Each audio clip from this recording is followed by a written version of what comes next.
Podcastirmãos.com. Olá, pessoas! Podcastirmãos.com, Jetlag entrando no ar. Eu sou o Paulinho e tô aqui com o Gustavo, que aprendeu a tomar chimarrão com os irmãos da Argentina e nunca mais largou o vício da erva.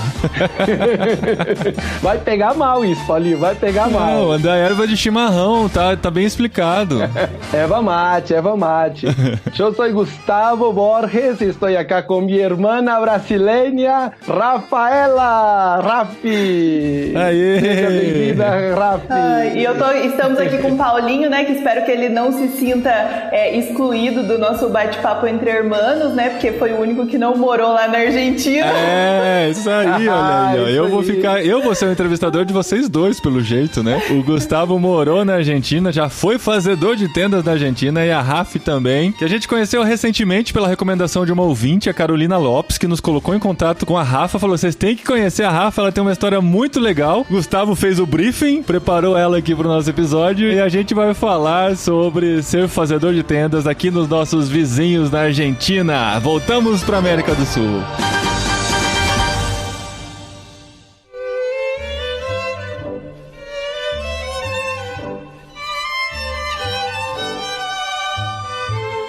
É isso aí, Paulinho, muito legal pra mim, é até emocionante falar com alguém que morou tanto tempo na Argentina, porque foi lá que eu comecei a morar em outro país, lá que eu aprendi a falar outro idioma, lá eu aprendi a falar 2 idiomas, né, o espanhol e o castelhano, e lá na Argentina eu tive minhas primeiras experiências transculturais de evangelismo que acabaram culminando, depois Deus trabalhou e culminou nisso tudo, que é a Tente hoje, que é esse ministério de fazedores de tendas e tantas coisas bacanas que a gente tem feito. Deus confirmou no meu coração quando eu estava lá na Argentina. E eu fui para lá porque eu fui enviado pela minha empresa, mas a história da Rafi é um pouquinho diferente. Como é que você foi parar na Argentina, Rafi? O meu foi meio que assim, apesar de eu ainda não ter conhecido a Cristo, né, eu vejo que foi tudo favor do Senhor, porque realmente eu decidi ir em fevereiro, assim. Eu fui para fazer medicina, né, eu nunca tinha prestado vestibular para medicina aqui, nem era um sonho meu, nem nada. Eu queria sempre na área de saúde, mas não queria medicina, queria odonto. Em fevereiro eu falei, fiz 18, né, dia 16 de fevereiro, dia 17 eu pude começar com a papelada. No fim fui, assim, em menos de meio mês, dia 4 de março eu já tava lá. Geralmente a gente tem que ter toda uma preparação, né, um ano de documento e tudo mais, e no fim foi tudo muito rápido, mais rápido que eu esperei, achei que não ia dar certo e deu certo, era pra eu estar lá, e eu fiquei morando 10 anos lá na Argentina. Caramba, em pouco tempo você decidiu, foi, imaginar, né, que tem gente que passa tantos anos tentando fazer medicina na vida, né? Pois é, como é que é esse processo de entrar numa faculdade lá na Argentina? Então, lá eu fiz, né, a UBA, que é a Universidade de Buenos Aires. Ela atualmente é a melhor faculdade da América Latina, né? E pra você entrar na faculdade, você precisa fazer 1 ano de curso. Nesse curso são 6 matérias. Nessas 6 matérias você tem que aprovar, né? Ter a nota mínima e tudo mais, mas não é que é um dia de prova igual o vestibular daqui. Você tem 1 ano todo fazendo essas 6 matérias. Tem gente que consegue fazer em meio ano, tem gente que consegue fazer em 3 anos. O tempo máximo são 3 anos. Você conseguiu fazer em 15 dias, né? Eu fiz em 1 ano e meio. Eu lembro que eu fiquei, emperrada com matemática. Lá matemática é cálculo 1, que a gente não vê aqui no Brasil, né? No colégio, só vem em faculdade de exatas. E cálculo 1 pra mim foi a morte. Nossa, eu sei. A gente sabe muito bem. Eu e o Gustavo sabemos disso. Sei muito bem. Cálculo 1 pra mim não foi nem a morte, mas cálculo 2 eu tive que fazer 2 vezes pra poder sair do cálculo 2. Cálculo 1 é integrais e derivadas? Era isso. É isso mesmo. Aí. Ai, meu Deus do céu. Nossa, eu ouço essas palavras, me dá batedeira já no coração. Pensa uma pessoa da área da saúde fazendo integrais e derivadas. Nossa. Mas aí, assim, então você não foi pra fazer a faculdade, você foi pra se preparar para a faculdade, é isso, né? Você vai pra fazer essas 6 matérias, né? Dentre as matérias tem história da Argentina, pensamento científico, matemática, biologia. Não é uma coisa focada para a medicina. Não é que você vai chegar e fazer medicina. Você vai fazer esse ano que se chama Ciclo Básico Comum, que é o CBC, que seria o vestibular de um ano. E o que levou você a ir pra Argentina? Foi o desejo mesmo de fazer essa faculdade? Na verdade, eu fui, assim, primeiro porque eu tava querendo fugir da separação dos meus pais, né? Eu tava no todo aquele conflito de, tipo, o que eu faço agora? Meu pai saiu de casa, minha mãe nananã. E eu ia morar em São Paulo. E essa minha amiga que ia morar comigo falou assim, não vou mais morar em São Paulo, a gente já tava com um apartamento, tudo certo, já tava com um cursinho já pago, né, pra fazer. Já tinha 3 meses de cursinho pago. Do nada ela virou e falou, não vou mais morar com você, tô indo pra Argentina. Ela fez colegial comigo, né? Eu liguei pra minha mãe e falei, mãe, você deixou eu ir pra Argentina? Ela falou, se for pra fazer medicina, pode ir. Aí, foi isso. 2 semanas eu tava lá. E você é de onde aqui no Brasil? Eu suponho que é do interior de São Paulo, porque eu reconheço o sotaque. O não nega.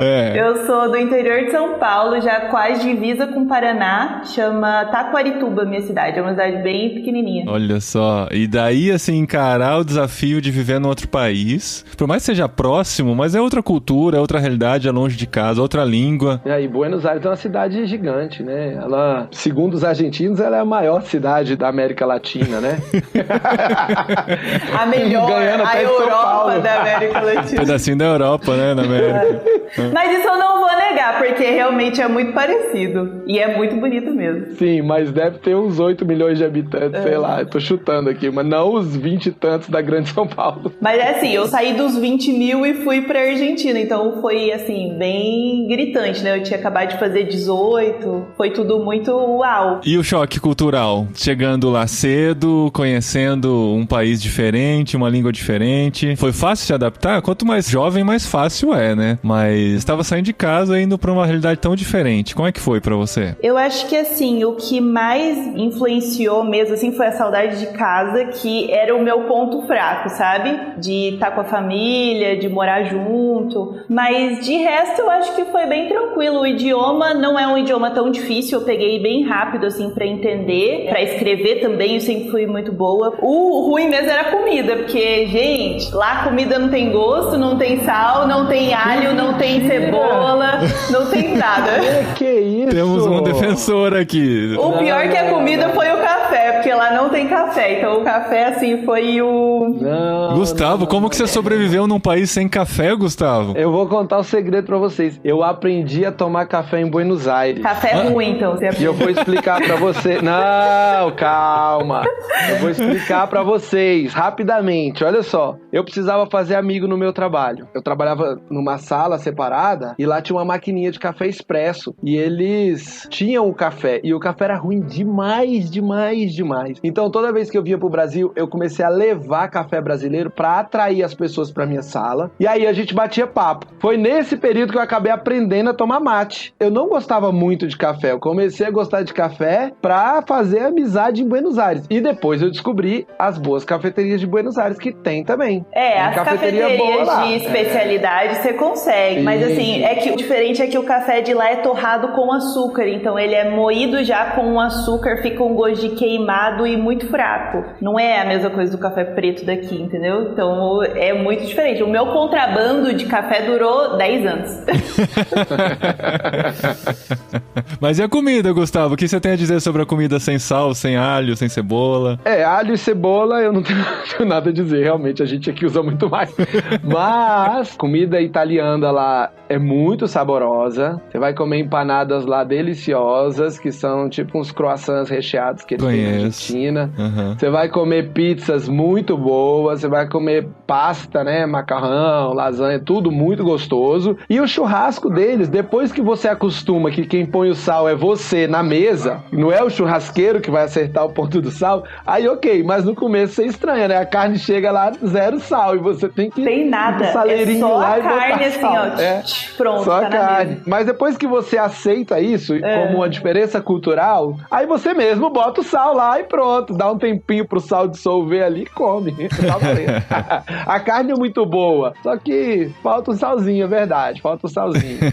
O legal do jet lag é que a gente entrevista muitas pessoas diferentes ao redor do mundo, né? A maioria brasileiros. Só que cada um tem a sua própria história. A gente já viu muitas histórias aqui de pessoas que se prepararam, estudaram e foram para outro país pensando em utilizar a sua profissão para comunicar a Cristo. A gente já viu de estudantes que foram com essa intenção. E também tem casos de pessoas que foram para outro país por outros motivos, transferidos pelo trabalho ou para estudar fora, que ainda não conheciam o desafio de anunciar a Cristo em outra cultura e, como o caso da Rafa, ainda nem conheciam a Cristo. E foi na Argentina que ela foi ter o encontro com Cristo. Como é que foi essa experiência? Quem diria, hein? Eu, assim, cresci num lar católico. Não é que eu era praticante, mas eu ia por causa da minha avó, assim. Mas chegando lá, eu vi outra realidade, né? Você chega, você tá sozinho, você não conhece ninguém. Enfim, por milhares de questões, fui numa igreja que ela chama Comunidade Gênesis. E ela era uma igreja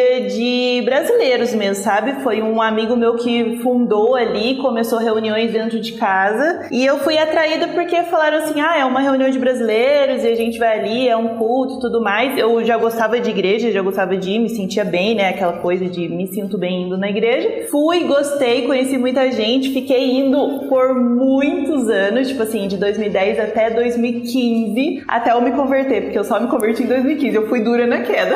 Apesar de ir todo sábado, assim, na época era todo sábado. 5 anos. Mas demorei 5 anos pra me converter. Foi num acampamento da igreja. Eu acredito que Deus já tava me preparando, assim, sabe? Eu comecei a conversar muito com o povo da igreja e comecei a questionar, assim, sabe? Eu lembro que uma das minhas amigas me falou, tava me contando que ela ia casar e tudo mais, né? E eu tive a curiosidade de perguntar pra ela, como você sabe que esse é o homem pra você? Tipo, como que você não vai dormir com ele antes pra saber se é bom? Olha a minha cabeça, né? E ela falou assim, com todo o amor do mundo, né? Falou, olha, a gente vê, né, como que Deus tem o melhor pra nós, Ele é o nosso pai, entendeu? Então eu creio que Ele tem o melhor pra mim. Se Ele me disse que era Ele, então vai ser Ele e eu vou me casar e vai dar tudo certo, tudo ok. E com aquilo meio que abriu a minha mente, tipo, foi dias antes de eu ir pra esse acampamento, meio que abriu a minha mente pra aquela coisa de, tipo, não é uma obrigação, não é que você faz por obrigação, você faz por amor, entendeu? Porque você foi amado, então você faz porque você ama Ele também. Então eu já fui com uma outra mentalidade no acampamento. Eu lembro que na época eu não tinha dinheiro, a igreja pagou pra mim, eu fui pagando cada mês, eu pagava tipo, sei lá, 100 pesos. Eu senti assim, tipo, era a última chamada do acampamento, quase não tinha mais vaga e eu queimava dentro de mim, eu falava assim, eu preciso ir. Eu chorava e falava, eu preciso ir. Desde o primeiro momento, tipo, eu pisei lá, eu tava muito sozinha, eu não tinha amigos, assim, eu tinha conhecidos da igreja, né, porque eu saía da igreja e ia pra balada, saía e ia fazer as 1000 coisas que eu fazia, eu usava drogas, enfim, tinha todos os meus vícios. Eu lembro que naquele dia eu tava sozinha, indo pro primeiro culto, assim, na sexta noite já, e uma mulher meio que chegou perto de mim e me disse, você tá sozinha aqui, né, você vai sozinha pro culto? Eu falei,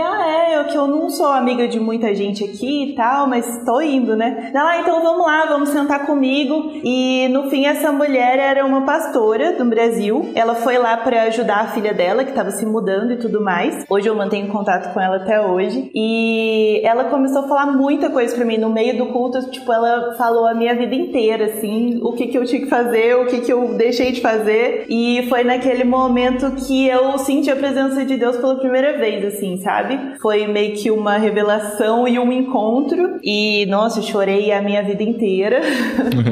E senti realmente que era aquilo, entendeu? Isso foi na sexta. No sábado eu já recebi a confirmação de, tipo, que eu precisava me batizar. Eu falei assim, olha, se eu tô aqui agora, eu demorei 5 anos pra realmente conhecer Jesus, é porque Ele tem um propósito pra mim. Então eu já fui muito certa no que eu precisava fazer. Eu falei, é isso. Eu já sou grande, já não tenho mais 15 anos nas costas e eu preciso tomar uma decisão, entendeu? E essa foi a minha decisão. No domingo eu já me batizei. Eu lembro que no sábado eu tava com um maço de cigarro na mão, lá no meio do acampamento. Eu ia fumar, fui escondida lá, né? Fui atrás da moita, assim. Peguei o cigarro na mão, comecei a tremer, que eu falava assim, meu Deus, o que tá acontecendo comigo que eu não tô conseguindo nem fumar? Caramba. E eu senti que tinha alguém já me vigiando. Eu falei, meu Deus, depois que a gente vai entender, né? Eu já senti a presença do Espírito Santo nesse segundo dia aí, já de acampamento. E foi assim.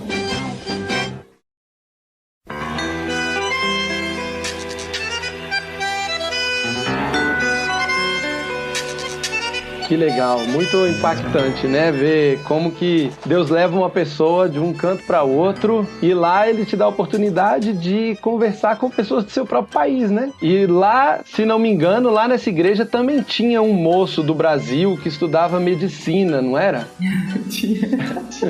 Como é que fechou esse pacote completo aí de estudo, fé e casamento?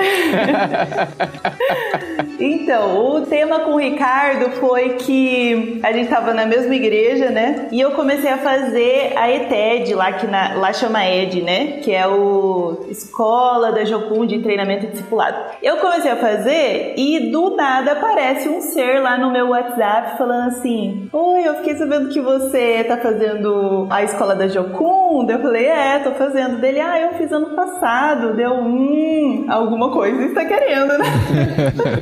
A gente começou a conversar e tudo mais, só que ele sempre foi muito reservado. Então o Ricardo era da igreja pra faculdade, faculdade de igreja.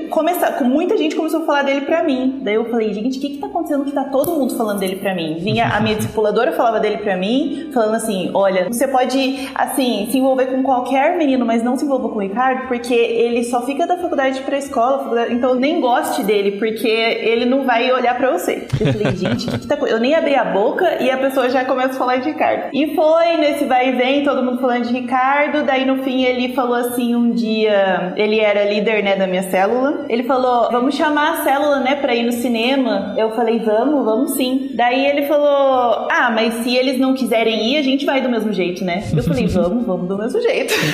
Aí você acha que ele convidou a célula? Não, ele não convidou. Claro, né? Se a célula não ficar sabendo que não tem, eles não vão querer ir, né? Mas ele era muito introvertido, muito vergonhoso, então eu levei o lado da extroversão pra ele.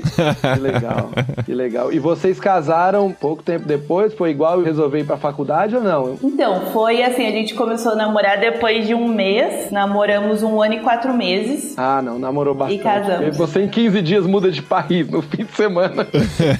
Só não casou antes porque o pai dele não tava muito de acordo, né? Porque 2 estudantes, dependendo de pai e mãe, casar do nada, meu Deus. Realmente. Então você ainda não tinha se formado com 6 anos de Não, lá na faculdade você tem o primeiro ano de CBC, né? Aí do CBC você tem mais 6 anos de faculdade e mais 1 ano de AR. Então, geralmente leva 7, 8 anos de faculdade. Uau! E ele também se formou junto com você ou se formou antes? Ele tava bem adiantado, assim. Só que quando ele tava no 5º ano, eu tava no 2º, a gente se conheceu. Chegou num momento que eu adiantei muito a faculdade, fiz tipo 4 anos em 2 anos e meio, porque eu atrasei os primeiros anos. Falei assim, não, agora eu vou terminar porque eu quero casar.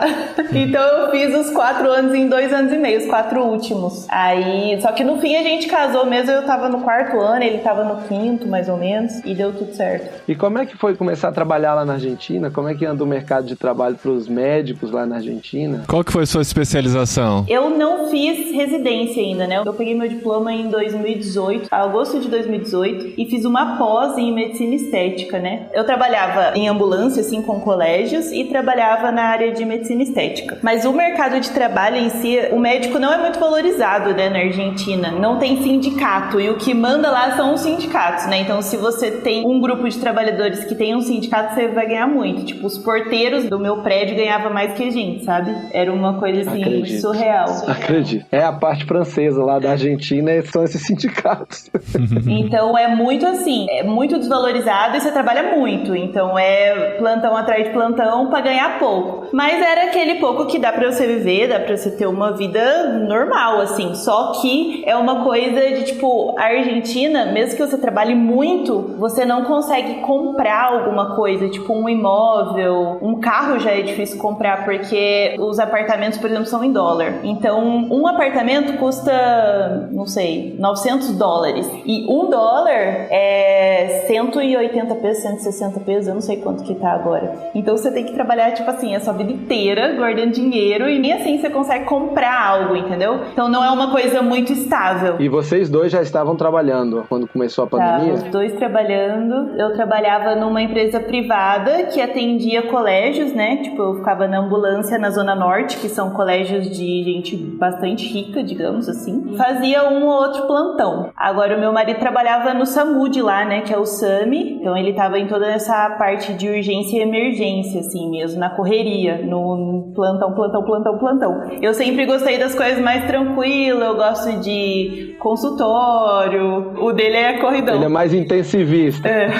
O dele é sangue. E você acha que o seu encontro com Cristo, de alguma forma, não precisamos forçar nada, né, pra falar que transformou a sua profissão, coisa assim, mas nessa carreira toda, né, você fez uma boa parte da faculdade sem conhecer a Cristo, depois você teve encontro com Cristo e tal. Você vê uma diferença prática nos seus estudos, ou no seu preparo, ou na sua forma de ver a profissão depois desse encontro com Cristo? Nossa, com certeza. Desde a parte de estudos, porque eu era uma pessoa muito ansiosa, eu tive crise de pânico desde os meus 10 anos, então desde os 10 anos eu tenho acompanhamento com psicólogo e tudo mais, né? Tomava muito medicação, tipo tarja preta, tarja vermelha, e desde o momento que eu me converti, eu lembro que eu não conseguia aprovar as matérias, tipo, lá é obrigatório ter final, por exemplo, né? Toda matéria, mesmo que você tire 10 e 10, você tem uma final pra fazer. Então eu não conseguia fazer a final, porque era sempre oral, porque eu tinha ataque de pânico em ir render a prova. Então eu não conseguia nem chegar lá pra fazer, eu anulava totalmente. E depois que eu conheci a Cristo, eu virei outra pessoa. A minha psicóloga olhou pra mim e falou assim: o que aconteceu com você nesse fim de semana? Ela não acreditava. Foi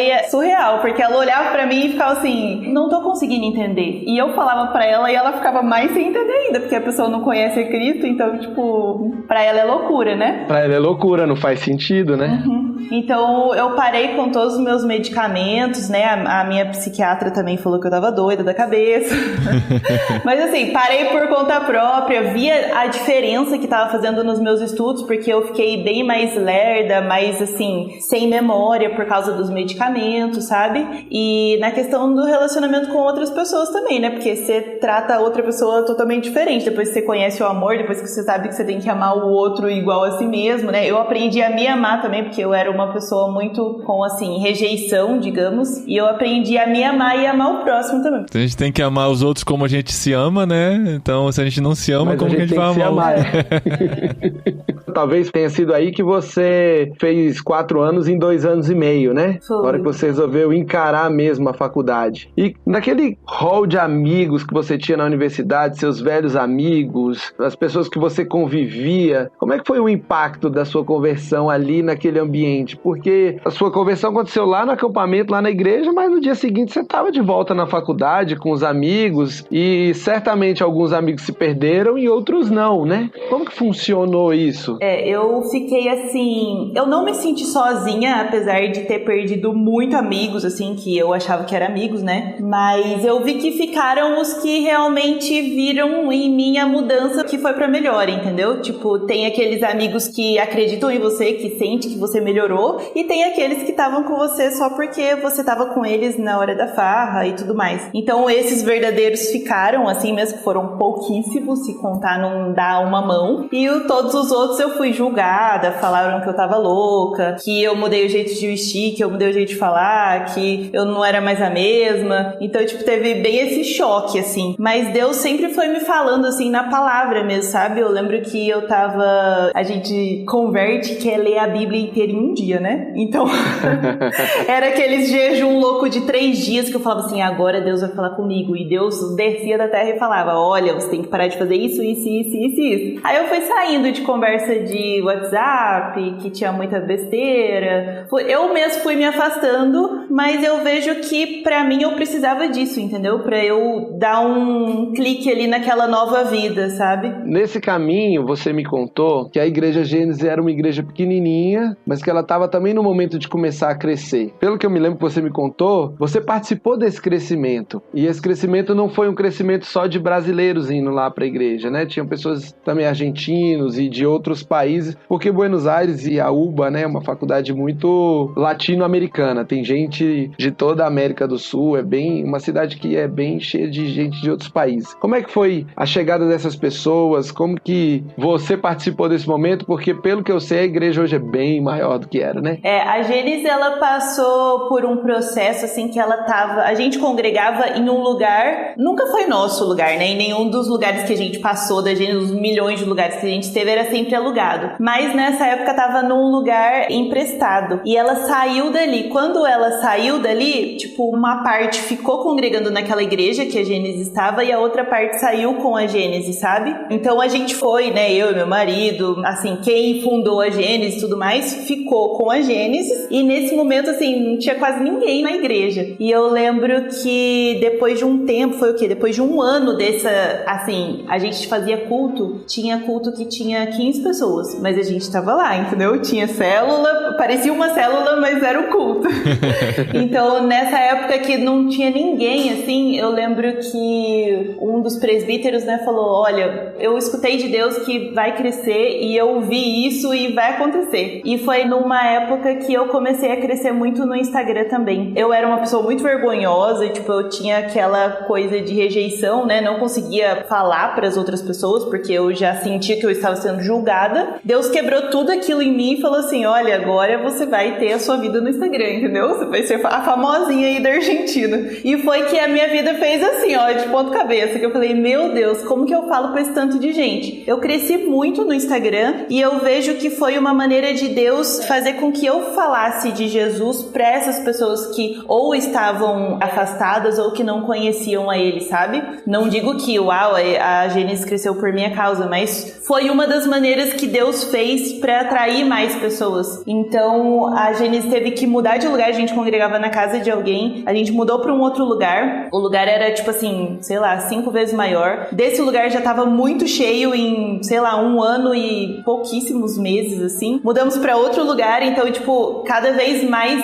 eram mais brasileiros e tinha gente do Chile, tinha gente da Angola, tinha gente da Colômbia, então foi, assim, uma época muito bacana, assim, né, até vir o coronavírus.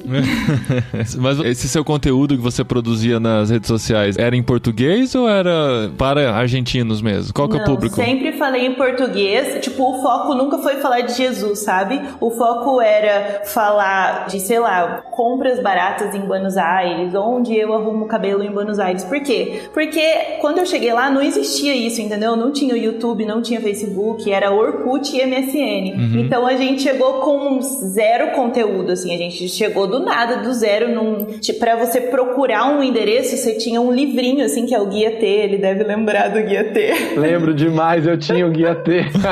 Então não tinha Google, entendeu? Você tinha todo um caderninho que você tinha que ver um mapa, pra você enxergar o mapa inteiro, você tinha que folhear 20 páginas pra achar o mapa, entendeu? Sim, o Guia T era o mapa encadernado, né? É o Guia 4 Rodas do Brasil, né? Que a gente conhece bem também. Não, mas você vê os ônibus, sabe? As linhas onde passa cada linha. Era mais simples, era mais mapa mesmo, era mais como você se locomover na cidade. Entendi. Não era pra turista, era pro morador local. Ah, tá. Então você pegou toda essa evolução na Argentina e entrou nessa vibe também, nessa onda, né? Começou esse, tipo, não era pra falar de Jesus, mas no fim acabava falando, entendeu? Porque era pra isso. Não é que eu postava só conteúdo cristão, mas falava de um jeito que não era aquela coisa religiosa que muitas vezes afasta as pessoas, assim, sabe? Eu mesma, quantas vezes eu tive preconceito em ir numa igreja evangélica porque as pessoas pregam religião e não o amor de Cristo. Óbvio, tem as duas partes, obviamente, mas... Até eu que sou cristão desde criança, se o cara começa a postar muito conteúdo falando só sobre essa realidade, até eu me desconecto, né? Imagina quem não conhece a Cristo. Então a gente tem que ter muita sabedoria no que a gente posta. A gente fala muito sobre isso no nosso podcast, né? E legal, desde o começo você já foi sacando isso, né? Você tá falando sobre conteúdo, você não tá lá fazendo proselitismo. Fazendo engolir, entendeu? Não é que as pessoas não vão seguir porque eu sou cristã, porque se seguirem porque eu sou cristã, vai ter só cristão. Então eu vou estar falando pra um monte de gente que já conheceu a Cristo, entendeu? E a estratégia de fazedor de tendas é exatamente essa, né? Você está no mundo, né? Você está no meio dos não cristãos pra poder ser testemunha, porque ser testemunha entre crente é muito fácil, né? Eu costumo dizer que quando a gente tá com os irmãos da igreja é a antessala do céu. Lá no céu a gente vai estar com os irmãos, entendeu? Agora, e as outras pessoas que a gente conhece que não são nossos irmãos? Onde eles estarão? Faz parte da nossa tarefa comunicar isso. Muito legal que Deus vai dando estratégias, né? E você começou com essa estratégia de Instagram, de redes sociais, enquanto você terminava a faculdade, enquanto você se desenvolvia ali. E a estratégia, pelo que eu sei, continua até hoje, né? Ô, Rafi, o que significa ser uma skin influencer? Explica pra gente. Skin influencer. Virei uma influencer de pele, né? Eu mudei totalmente o foco do meu Instagram, né? Porque era tudo voltado para Buenos Aires. Então, esse ano que eu fiz toda a minha pós, né? Eu terminei a minha pós em estética. Eu dei uma reviravolta lá e mudei tudo, né? Virei a chavinha e virei uma skin influencer. Falo de pele, falo de procedimentos e tudo mais. O foco é ser dermatologista, né? Ainda não prestei o Revalida, nem fiz a prova de residência, mas o foco futuramente é esse. Mas o trabalho no Instagram em si, desde o começo eu sempre via não só como entretenimento, assim, sabe? Eu já vejo como um trabalho também, porque eu sou muito empreendedora. Então, desde o começo, eu comecei a crescer porque eu fiz um planner. Então, o planner já começou a vender para o Buenos Aires inteiro. Hoje eu já vendi mais de... Acho que já deve ter chegado nas 800 cópias do planner, entendeu? Eu já tive uns 4 modelos. Então, começou com o planner, hoje eu já tenho outro modelo. Desculpa. E não só... O que é um planner? O que é um planner? Aí, planner é uma agenda. Influencer eu nunca tinha ouvido falar, mas planner eu já vi passando aqui em casa já. Planner é tipo uma agenda, só que uma agenda que você planeja ali, né, as suas coisas, só que eu coloco sempre o mês todo, então você visualiza o seu mês e depois vai dando checklist no que você tem ou não que fazer. E além disso, tinha todas as matérias da faculdade, então quando você compra ele, tem o checklist das matérias que você já aprovou, sabe? A UBA tem 37 matérias de medicina fora o CBC, então são 37 mais 6. Então você criou algo personalizado nesse sentido? Isso. Foi isso? Uhum. Ah, entendi. E eles são bonitinhos, né? São charmosos, feitos com bom gosto e tal. Então eu sempre tive esse lado empreendedor, então eu já levei pro Instagram, sabe? Virou um trabalho ali. O Instagram você cobra pra postar, você cobra pra fazer uma propaganda, ou você ganha algum produto ou serviço. Por exemplo, eu tinha lá tudo. Eu tinha cabelo, unha, maquiagem, academia, mercado. Lá eu tinha tudo. Eu não gastava com quase nada, entendeu? Na Argentina. Na Argentina, pra você falar da Argentina, né, no caso. Então, assim, tudo que você fazia, você postava. Tô aqui na cabeleireira, ajeitando meu cabelo, a maravilhosa Juana, né? Esse tipo de coisa. Juana foi um exemplo. Eu não sei o nome de Argentina, gente. Não o nome de Maria.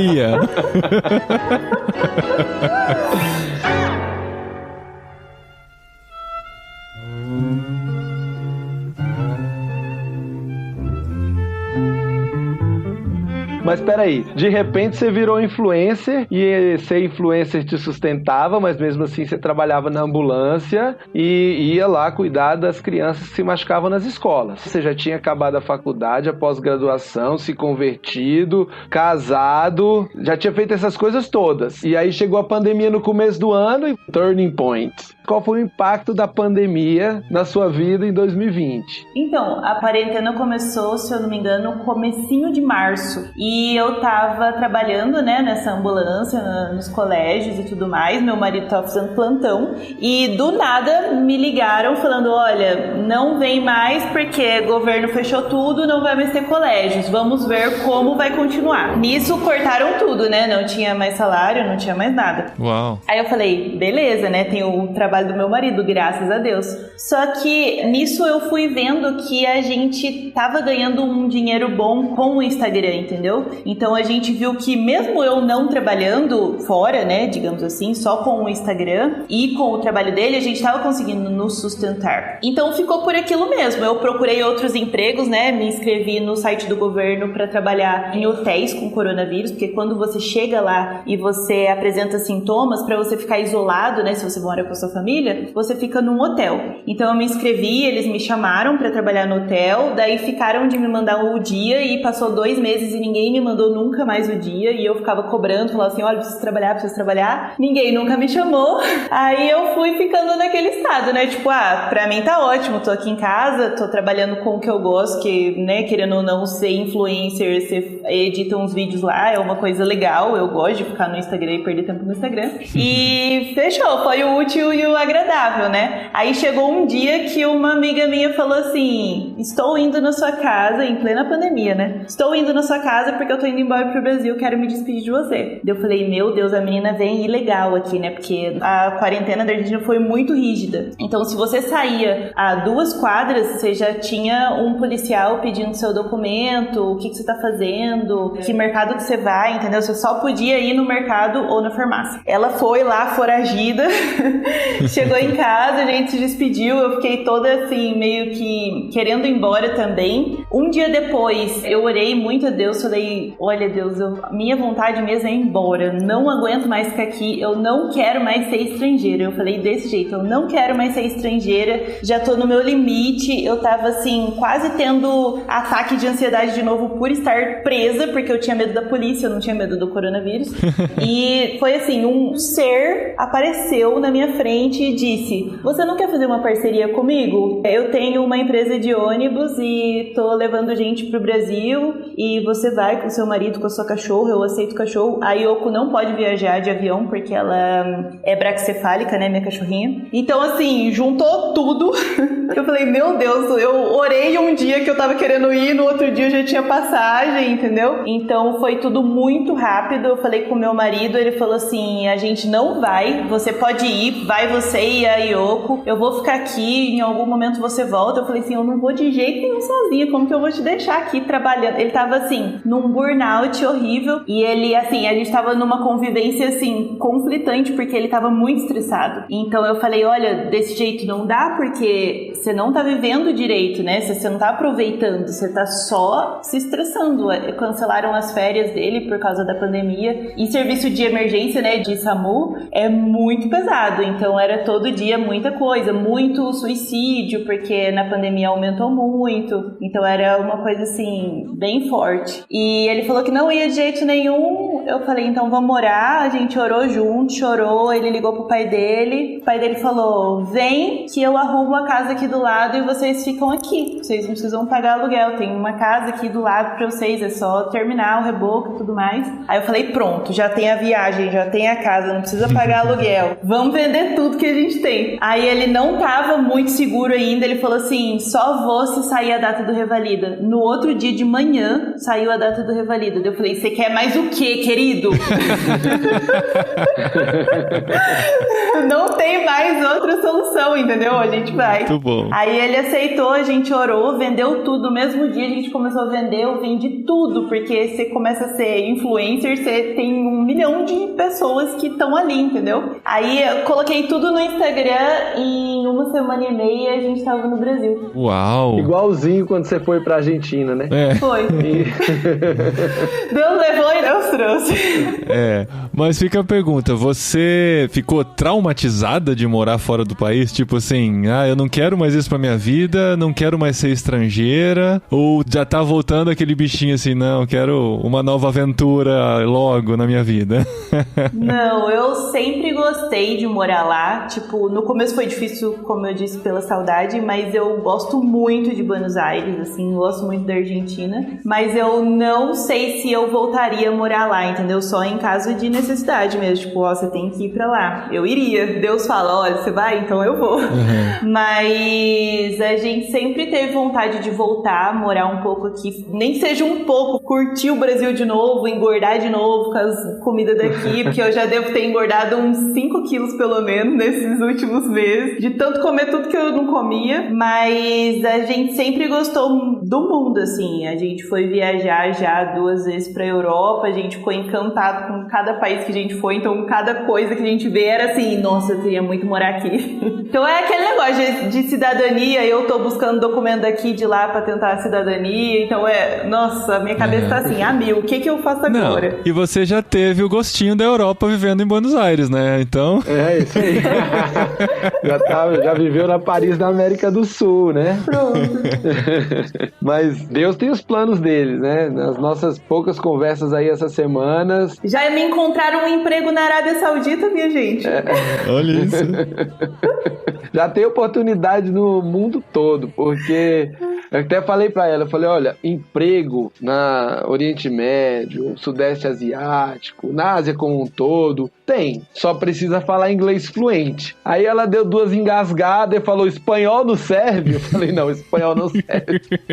E lá estamos de volta ao inglês. Mas o inglês está sendo treinado, tá? O inglês está sendo treinado.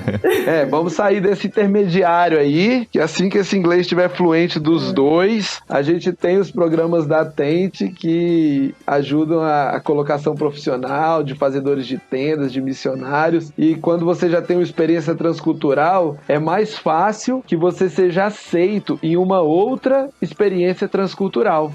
Porque as empresas, quando elas fazem uma entrevista, elas falam assim, poxa, aquela pessoa, ela já conseguiu se adaptar uma vez. A Rafaela já viveu essa adaptação, morou 10 anos no outro país, aprendeu o idioma de lá. Se ela já conseguiu fazer isso uma vez, a chance dela conseguir fazer isso de novo é muito maior. Porque a maioria das pessoas que são expatriadas, elas acabam sendo devolvidas, ou na verdade pedindo para voltar com 1, 2 anos, porque elas não aguentam o choque cultural. Quando elas passam lá no vale do choque cultural, elas dão para trás e voltam. Eu já vi vários casos, já conversei com vários headhunters que se você já foi uma vez, você tem mais chance de ir de novo. Você já foi 2, a sua chance aumenta. Então, quanto mais vezes a pessoa teve experiências em outros países, mais vezes ela terá, porque ela vai pegar o gosto, ela vai aprender a aprender, ela vai aprender a se adaptar, e isso passa a ser o principal diferencial do currículo da pessoa. Eu consigo me adaptar transculturalmente fácil. Eu consigo aprender um outro idioma. Eu consigo me transformar, me reinventar. Então, certamente essa primeira experiência vai abrir portas para outras experiências. E essa primeira experiência, no caso de vocês dois, né? Ele já falando de você e de seu marido, ela foi bem formativa, né? Vocês foram aí terminando a adolescência para estudar e aí se transformaram e voltaram profissionais com um currículo melhor, com mais conhecimento, com mais experiência, amando mais o Senhor, com experiência de pregar o evangelho, de compartilhar a palavra. Então tem um mundo pela frente. E você tá querendo dizer então que daqui a uns anos a Rafa e o marido vão voltar para contar a história do novo país para onde eles foram? Eu nem diria anos. Eu nem diria anos no plural, entendeu? Pode ser que seja mais rápido. Meu Deus do céu. Acabei de chegar, já estão querendo me tirar daqui. Não, curte aí, pelo menos um Natal nesse calorão aqui. Pelo menos um Natal aí. Deixa a pandemia dar uma arrefecida, que as vagas de emprego voltam. Apesar de que, se você está nos ouvindo aí, ouvinte, vagas para médicos que falam super inglês, tem bastante. Então basta você fazer nossos cursos, treinamentos para médico, para enfermeiro. Mesmo durante a pandemia, esse mercado está aberto. Tem mais algum curso que dá para fazer esse ano, Gustavo? Agora só 2021? Em inglês ainda tem, mas em português só 2021. Em inglês a gente ainda tem o Go Equipped Módulo 1 e Módulo 2, que dá para fazer online, tem lá no site da tenteinternational.org. Mantemos o desconto de 50% para os brasileiros. Com castelhano não tem não. Não, curso em castelhano não tem não. A gente deve ter no começo do ano curso em espanhol também, mas aí não online, e sim presencial. E a gente tem uma Tente na República Dominicana. Eles ensaiaram o ano todo para ter cursos lá e a pandemia não deixou. Mas cursos em inglês ainda dá para fazer esse ano. No ano que vem, a gente volta com mais Go Experience, com mais Go Equipped em português. Estamos aí com o Go Discover em português, para quem está querendo entender melhor sua vocação. Então tem bastante coisa aí para o próximo ano, mas ainda dá tempo, se você fala inglês o suficiente para assistir umas aulas e escrever umas respostinhas de umas tarefas, ainda dá tempo. Entra lá em tenteinternational.org e usa aí o nosso cupom BRASIL2020, que te dá um desconto de 50%. E é exclusivo pra nós mesmo, hein, gente? Não acho isso. Não tem um Espanha 2020, outro não. Canadá 2020, não. É só Brasil 2020. Não, Brasil 2020. Tem um especial só pra Nigéria também, porque o pessoal da Nigéria tá bem focado em aprender e desenvolver. E a principal profissão lá na Nigéria, muito interessante, eles estão se treinando e se preparando para serem professores de inglês, que é o idioma nativo lá deles. Que legal. E a Tente na Nigéria montou uma escola escola de professores de inglês. Olha que legal. Para poder treinar e preparar as pessoas para conseguir ensinar inglês em qualquer lugar do mundo. Muito Quem sabe bom. até para RAF. Lá na Nigéria, olha lá. Vai lá na Nigéria aprender inglês. Igual a Rebeca foi pra Índia aprender inglês. Tem quem foi pra Índia, por que não ir pra Nigéria, né? E, gente, apesar do clima de fim de ano aqui, falando que o ano já tá cancelado, tem mais 2 jet lags ainda em 2020, hein? Tem sim. Especiais. A gente tá com intenções aí de dar a volta ao mundo nesses 2 jet lags que faltam. Isso. Vamos sair aqui da América e vamos rumar lá pro outro lado do mundo. Muito bom. Rafa, muito obrigado por participar com a gente e compartilhar um pouco da sua história. Toda a história é incrível e ensina bastante pra gente, a sua também. Muito legal te conhecer e a gente espera muito que você volte aqui daqui a um tempo pra contar a nova fase dessa jornada. Eu que agradeço pelo convite, foi muito bom, muito divertido. Obrigada por me introduzirem, né, no mundo do podcast aqui, porque agora eu estou viciada. E agora você vai poder se ouvir, olha só. Vai virar influencer agora do podcast também, é? É isso aí.